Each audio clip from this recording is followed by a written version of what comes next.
Get ready and strap in for the One Love HTX show, where all our conversations are always raw, unfiltered, and never staged.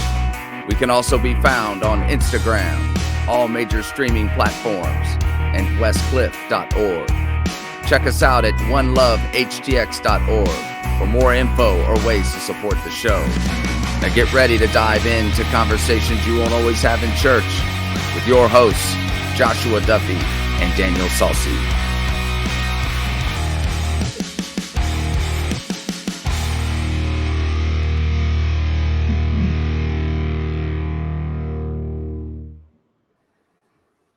Welcome back in this moment where I am probably coming near the end of my tour with Lacey Sturm and driving back from Lubbock to Pittsburgh in a van down by the river. Dude, you started out coming to the end of and I'm like, wait, what is he about to share when there's already a title? What is this about grief? What is it? What's the title again? The problem with grief. Yes. And, I already had like a programmed response. Those of you out there, if you ever do this, where like you just plan on saying yay or yippee. You don't know why. You're just anticipating. You're asking a question. It's going to be a favorable answer. And you're going to be like, yeah. So he's like, all right. I'm like, so which one is this, man? He's like, the problem with grief. I'm like, yeah. I'm like, oh. That's no fun. Oh, okay. Captain Depressing. Calling Captain Depressing. I think this is going to be a good one. And the reason why I think it's going to be a good one is because you as a pastor are going to have some great knowledge and experiences in this for some things that, we all need help with. Well, you're closing out your tour by now. Yeah. I am driving back I'm going Lubbock to Pittsburgh by myself. By now, that van smells like a locker room. Oh, no, it doesn't. It doesn't? No, because this will be Lacey's van. Oh. So, yeah, Lacey and her assistant. It's my job to keep them safe. Okay. From harm's way. Oh, okay. And, it'll smell good. Wow. It's the girls' van. Okay. Well, you blew that up. Plus me. Well, but the hair. Ex-hairdresser, sorry. There it is. All right. So the problem with grief. I want to read a couple things because here we are. My wife and I were talking about this. We have a lot of people in our lives that have lost children, and that's I can't even begin to imagine that. And in losing children, it doesn't necessarily even mean by death. It also means by relationship, right? And we've actually had a similar conversation on a different level with Dr. Looney. If you ever want to go back and listen to that one, I think that's a great one about dealing with it. But this one, I really want to concentrate differently because we're finding ourselves in this season with losses everywhere more than, and I've heard that before. The older you get, like the more losses tend to occur, and it's on all different levels. It's like someone's dying all the time, or someone's, grief stricken all the time. It's just more and more. And maybe it's because we're becoming more aware of it, softer to it, not so much about ourselves anymore. I don't know. But wow. These verses came up.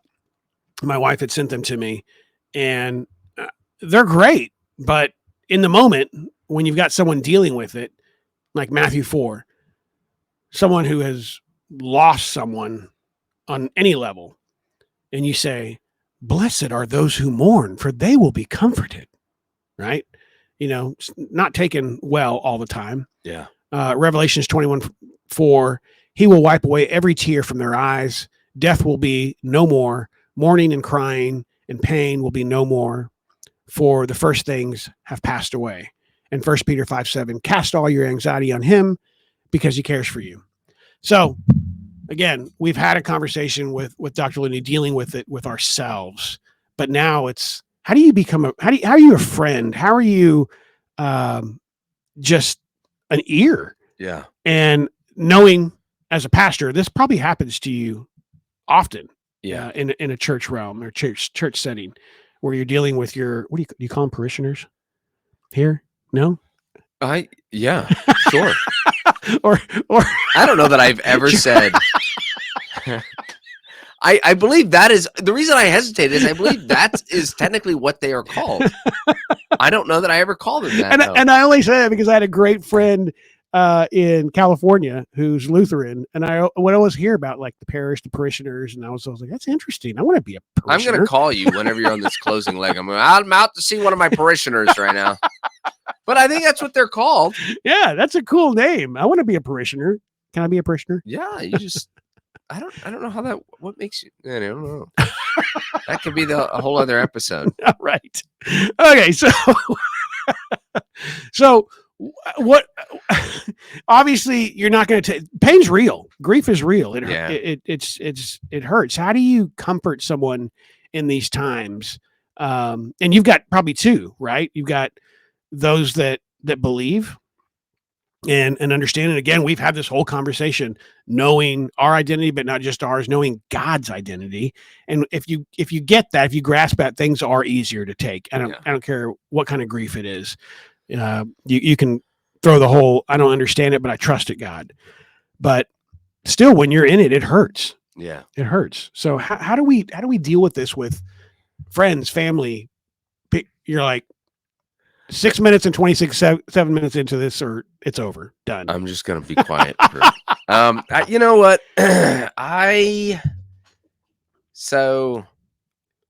I've lost track of how many funerals I've done at this point. It's well over 100, and there's a good chunk of them that are like they lived a long and happy, and you're kind of the little parts like, oh, that's really sad. It's a bad deal, but they're 97 and they're thrilled to be in heaven, and we're overall thrilled.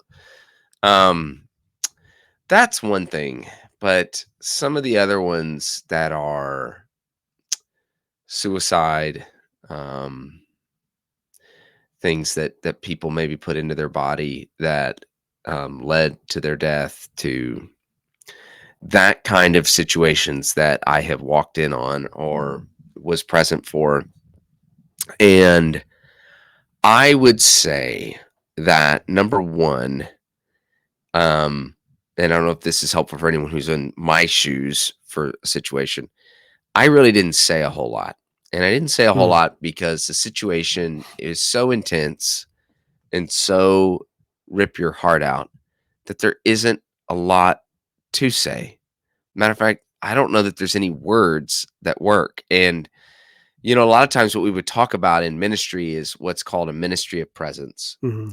And it's just simply being there. And, I know one of these days the shoe's going to be on the other foot and someone's going to show up to comfort me.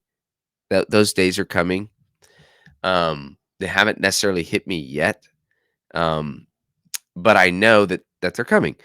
So I'm always surprised at what that means to people, because in all of my logic and reason, I know God is going to comfort people, but it always surprises me what that means to a person to have you simply show up and be there. Yeah. Because there's a little part of me that's like, pretty sure I didn't do anything. Right. And I didn't say anything. There's a part of me, maybe that's just being a dude, or is that just being me? I don't know, where I feel like I there's a temptation to put a bow on it, a temptation to put a silver lining on it. And sometimes there just isn't one. Right. And so I think that would be the first part to this, is when dealing with grief, if you're the one bringing comfort, that you don't need to feel any degree of pressure to know the right thing, to say the right thing. In fact, you don't need to say anything other than, I love you, I'm praying for you. I would very much stay away from, they're in a better place, especially if it's a tragedy, right. Like, God has another angel. I'd stay away from the God has another angel line, or all of that kind of stuff, because it just makes people really angry immediately. Yeah. Like or if they really love you, they'll let it slide. But deep down, they're like, and I think the room for people, for there to be something bad enough that you don't have to say anything. That's the next part. The follow-up to that is to be willing to be the person who follows up when no one else does. And that's pretty cool. Right. When, you know, all the phone calls and all the emails and all the Facebook likes and all the Facebook support goes away because it's been a month since they've been gone and basically everyone else has moved on. You're still the person who's like, hey, how you doing? Right. You know, there's a handful of people that every so often I'll even shoot messages for, and realizing this, like for the heaviest ones, some of the worst ones, situations I've walked into, you know, it's been 2-3 years, but they're going to have a bad day because that song came on the radio, or it's the holidays, Right. or it's the 3-year anniversary. And, you know, like I will know, but right now, like I don't, you know, so when you see that person, for you to allow yourself in their lives to maybe be that outlet that they actually all day they've thought about it. They haven't gotten to tell anybody. Right. And they get to tell you, and, you know, and being engaged with them in them sharing their grief, the anniversary, let's say, of their grief. So I would say that would be kind of my thing is ministry of presence. You don't have to say a whole lot. You don't have to say anything other than I love you and I'm so sorry and I love you. And you may not say anything else other than that. And just being around, you know, it is also this. We naturally, as human beings, we don't like to ask for help. Especially when we need it. So I have never, I don't know that I could think of a single person in any of the scenarios I'm thinking of that was like, please help me. Like, I can't think of one. Right. I cannot think of one person. It's like, you know, so whenever we ask people, hey, is there anything you need? Is there anything I can do? Most of us, if we're honest, the response we've gotten 99% of the time is, no, I'm good. Yeah. And they're not good. So if you have that gut instinct, sometimes, not always, but sometimes it's just better to just do. Yeah. Hey, are you home? Yes. Have you had dinner? No. I'm bringing something over. Yeah, but click, hang up, you know, and just, I'm bringing you dinner. Right. Because I knew you probably aren't going to eat tonight. Yeah. Because you're in your thing, you're in your world. And so sometimes there's a time to just act and take initiative, because the people that are caught in that, they're not going to tell you. They're not going to reach out. And then I'd say the final thing is you should absolutely expect, not all the time, the most just like staunch, strong, they're in it to win it. They're just giants for Christ. They probably are able to keep a degree of, you know, perspective, but a lot are going to end up at some point they're angry with God, and they need to have the freedom to be angry with God, and for you to have the confidence in God that he dealt with 2,000 years ago, people being really angry with him, cussing him, slapping him, hitting him. He can take their yelling. And sometimes I will tell people, hey, you know, he dealt with anger really well 2,000 years ago. Right. And curses and everything else. So if that's all you have, at least communicate. You know? Yeah. Keep the conversation going. Even if all you have right now is shaking your fist. Why did you take that person?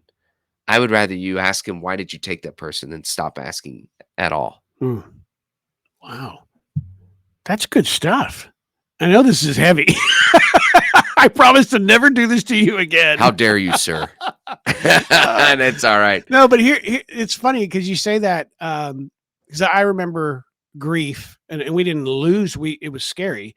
It was when I was about to go on a business trip, and I remember my daughter. She was probably 3 years old, and I was packing downstairs, and it's kind of a longer story, but she ended up having these massive seizures, and I found her upstairs, lethargic, staring in the mirror. It looked like something out of a horror movie. It was. I remember walking up there, and there was vomit from the bedroom to the bathroom, and it was all over her, and she was just staring at herself, you know, half head cocked in the mirror with no movement and no response, no nothing. And I flipped, and 911 was called, the whole bit. She had multiple other seizures while they were there. My mother showed up. I mean, it was a crazy time. And I remember going to the hospital, and they had no answers for us. And we were terrified. My boss called me and said, don't come. Be with your family. Just stay there. do whatever you need to do. And they ended up transferring us from the Katy Hospital to Texas Children's downtown. And so saying all that, the reason why I'm saying this is because I remember being there and just grieving the fear, the sadness of what my daughter was going through. And is this going to be okay? Is there something deeper here that we don't know about that I'm going to lose her, And so we're freaking out and the doctors are still telling us we got no answers. And then this man showed up. And this man, I'll paint the picture of who this man was, because I want listeners to think about this, because there's truth in this of how impactful just showing up. He didn't come with any answers. He didn't know anything. I think he was in the car business. He was a teacher at our church. We had a good relationship with him, but not a life relationship with him, if that makes any sense. Like, we weren't doing life together. But he was a great guy. He was a great guy. And he showed up and we were so baffled because this wasn't, not saying that our neighbors didn't come, but this wasn't our neighbor across the street. This wasn't my sister, my brother. This was a random guy that we had interaction with at the church, because he was the teacher of our class. Yeah. And he was one of the first ones to show up because he heard about what happened. And he just wanted to say he's praying for us. And he's prayed with us at that moment. Wow. And just laugh with us. And that was, to this day, his name was John Stevens. I'm going to say it. John Stevens made a massive, massive impact in our lives and taught us that even if you don't feel like, oh, they don't want to see me, it's not about you. Yeah. You're so right in that it's so much bigger than just showing up. There's something that it does to the spirit that brings a sense of peace. Yeah. And love and being seen. And then God, because that's what it was. It was a very godly man that shared a piece of God's love with us in a tangible way. Right? That's so good. Yeah. You dropped a name. I'm going to drop a name. It's like here at Pilgrim, Rick Fritz. The Fritzster. Rick is gonna die if he ever hears me. Rick is an interesting dude. He's number one. I don't know what he is. 6'4", 6'6". I don't know. Big dude. He's in his mid 70s. Golly, if he's in his early 70s, he's gonna be so insulted. He doesn't look a day over 50. Rick is the guy that if anything pops off with a funeral, he has it down to a science, and we work with each other. And Ladrika has kind of the admin side of it, but Rick has the first follow-up touch point with the families. And then I bet that guy makes 30 to 40 phone calls a week, following up and circling back and circling back and circling back and circling back. And per your point, it is so incredibly impactful to see that. And it also for people to realize, you can be in a phase of life that is already through your professional, the way you thought of your professional experience, your professional training. That's not actually Rick's history professionally. That wasn't his formal education. None of that. He's already retired. And that is an ongoing thing to be on the phone throughout every single week that you're here. Wow. But so for even our listeners, if you're through or you're kind of grieving, because grief isn't always death. It can be death, can be a different kind of death. Sure. It could be the death of, the close of a chapter of your life. You've gone through that. You just got the retire ceremony. Everyone's like, yay, you're awesome. You got the gold watch. Now you're like, now what? I feel like this is an area of a lot of churches that is not as strong as it could be. I'm thankful that for everything we've been through at Pilgrim, we do happen to be pretty solid in this category and pretty strong. But that's also an opportunity for anyone out there listening. That's another phase of ministry that you have to have time available. And it's not much more than a phone call or heading down to Texas Children's or heading down to the medical center and just doing what you're saying. And It means a ton. It means a ton for people to have somebody present in their lives. Yeah. Golly, that's true. And the food too. I remember we've had those several times where We just had, weeks of, I remember my brother passed away. We weren't even, you would think my mom, and my mom had it too from her church, but every family member was getting food brought over to every different household. And, you think about it, it's like, sometimes you want to cook just to get your mind off things, but to be able to do other things and not, it's just the gesture. It's the gesture. And yes, sometimes you have, and I've heard people say it, thank you for not bringing casseroles. Yeah, exactly. But it's still the thought that matters. And you might have frozen casseroles in your freezer, but it's good. It's good.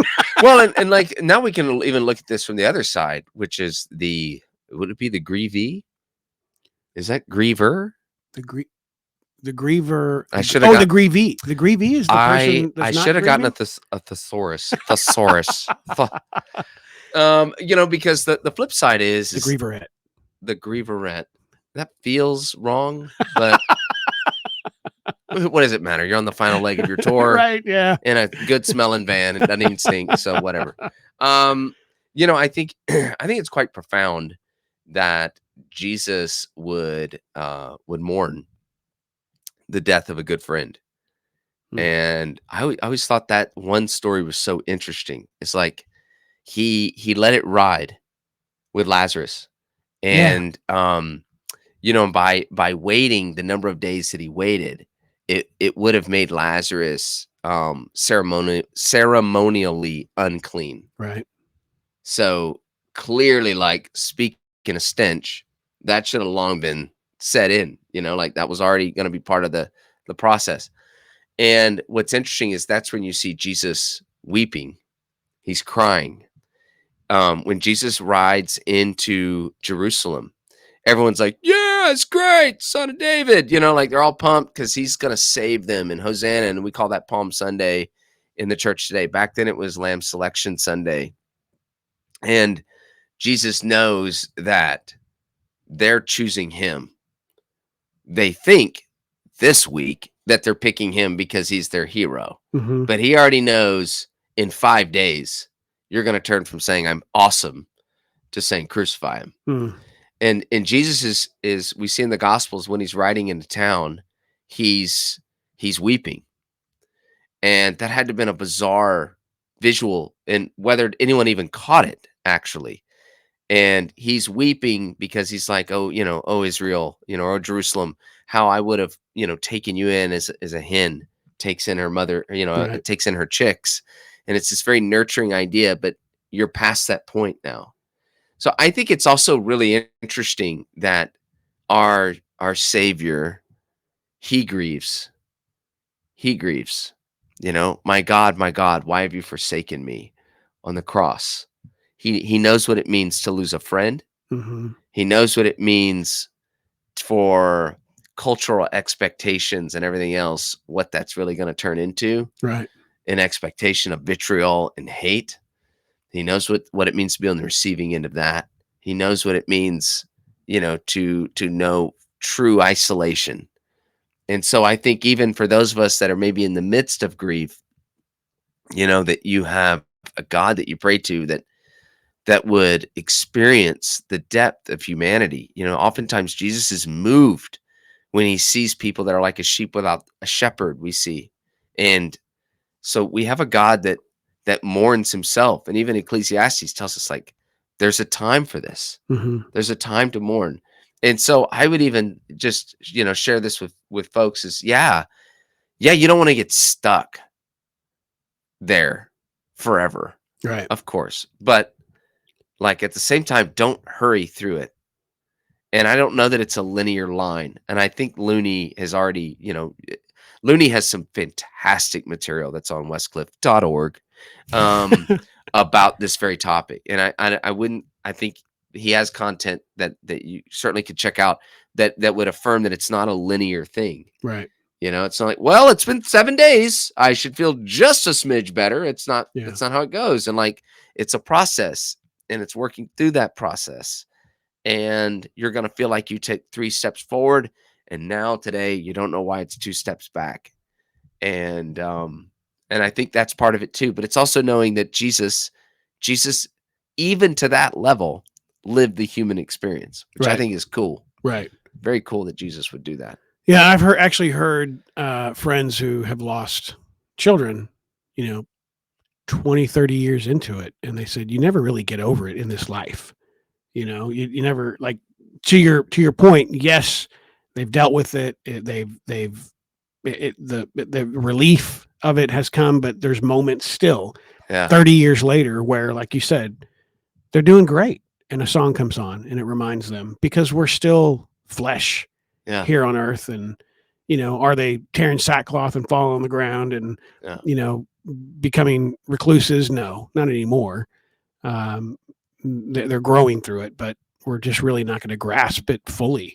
And I love what you say. Don't try to have the answers. And like, I'm not going to go in. I can't go in. I think that's more dangerous and detrimental, going in and trying to, God knew what he was doing, and he just received another angel today, and he's singing up there in his little white robe and her white robe. That's like, I don't want to hear that right now. Yeah.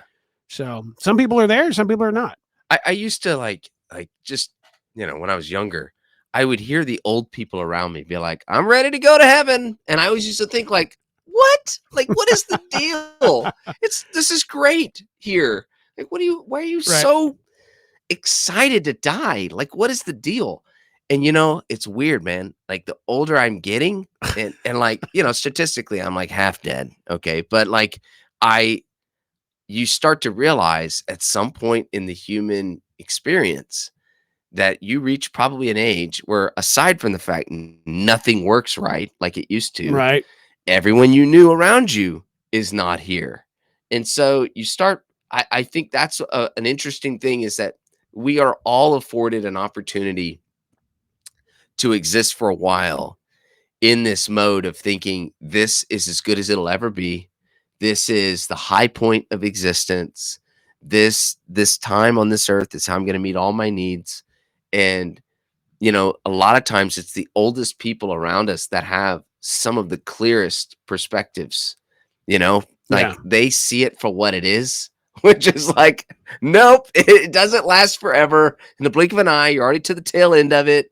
And this is why my hope is in Jesus, and that I'll have an existence with him for eternity. Right. But we all kind of go through that phase when you're younger and really young, where you're 10 foot tall and you're bulletproof. It's all going to last forever. It's never going to run out. Everything's great. This is as good as it would be. Get as much pleasure and everything else out of it. And you start getting older and you start recognizing. So now I look at people in their 80s and 90s and they start talking that way. I'm like, oh, I can at least do the math. Yeah. I'm not living the math yet, but I can do the math. Yeah. Yeah. The world starts to get a little weirder. The older you get, for sure. It's not so much just go do your thing and life is awesome and peachy, for sure. So, but, and because I found myself there. I remember when we were under, like, worrying about, war or anything. I remember telling my daughters, I was like, listen, if we hear of anything coming our way, just go towards the bomb. It's going to be okay. I'll see you in heaven, and I'm pumped. That's hilarious. And I remember even too, you talk about age, my grandmother was 98 years old when she passed away, almost 99. Got good genes. So wow. Yeah, and she was healthy. She was bull up until she passed. But I remember sitting both my daughters down because we had to prep them. I think there was my oldest was like 6 or 7, my youngest would have been 4. And we pulled them into the room and we're like, okay, we're going over. Hospice has arrived at mom's house, and she's with grandma. They're with grandma, and we going to go over there and just kind of hang out through the time. And I remember sitting my daughters down and kind of going through this whole process. So this is what's happening. This is what's going on. And I could see my oldest, like, she's seriously disturbed. Like, I'm like, uh-oh, we're about to have some serious waterworks here. It's not going to be good. And I don't know how to deal with this because I've never been in a situation. And I looked at her, I go, are you all right? And she goes, it was my oldest, Raven. And she goes, no, I'm not. And I go, I know, honey. I know it's bad. This is not good. I love grandma too. She goes, yeah, no. I go, well, what are you feeling? She goes, well, this just isn't fair. And I go, what do you mean it's not fair? And she goes, well, she's going to see Jesus before I do. Oh, wow. Oh, wow. So talk about from the minds and hearts of babes to, Yeah. you know, as we get older and older, the way things change, we just kind of revert back to that love and that understanding, you know? Wow. So- Man, that's a great story to book in that. Look That's at that. You did it. It's good. So, well, I hope that helps because I think, again, my takeaway on all this is, yeah, we don't have to have all the answers. And it's probably better that we don't try to have all the answers because we don't. Yep. And presence with a ending CE, not a TS, but presents are good too. You know, I like Christmas. Send your gifts to P.O. Box. But your presence is impactful in ways that you probably don't even understand. And even if it's that person that, you know, maybe you were in a Bible study with and you didn't do life with, what it does just to show up, just to say, we're praying, you know, if you need anything, we're here. And, you know, you're right too. It's like, they're probably never going to take you up on but to send a message, just say, if you need anything, we're here. It just speaks volumes. Yeah. You know, and again, that is God showing up in ways we cannot. So love it. Love it. I'll never bring grief up again. Well, like just do it like once every 100 episodes. There you go. Well, it's episode 214. Here we go. Time for grief. The loss of your dog. Haven't talked about that one yet. Oh my goodness. Okay. Man. I'm gonna let you pray us out. Oh, thank you for that. Jesus, we just thank you so much that you experienced the full depth and breadth of the human experience. And part of that is loss and dealing with the loss. And we thank you, Lord, that when we appeal to you and ask you for peace and comfort, you will absolutely, without hesitation, willingly dispense it to us. God, for our friends and our family that may be hurting and are in one phase or another of grief right now, we just ask that you'd bring them such peace and comfort, which passes all understanding, that you would minister to them so kindly. And we ask you, Lord, that you would empower and equip those of us that you've called to serve in their lives with just simply a ministry of presence, to be willing to sit in silence, to be around, and to serve those that we love so dearly.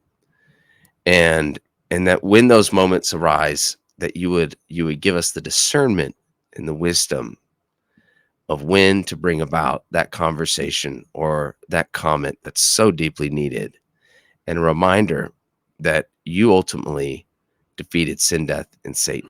This isn't the end, and it won't be the end, that we will all be together one day again. We love you so much, Jesus. It's in your name. Amen. Amen. See you guys later. Later, guys.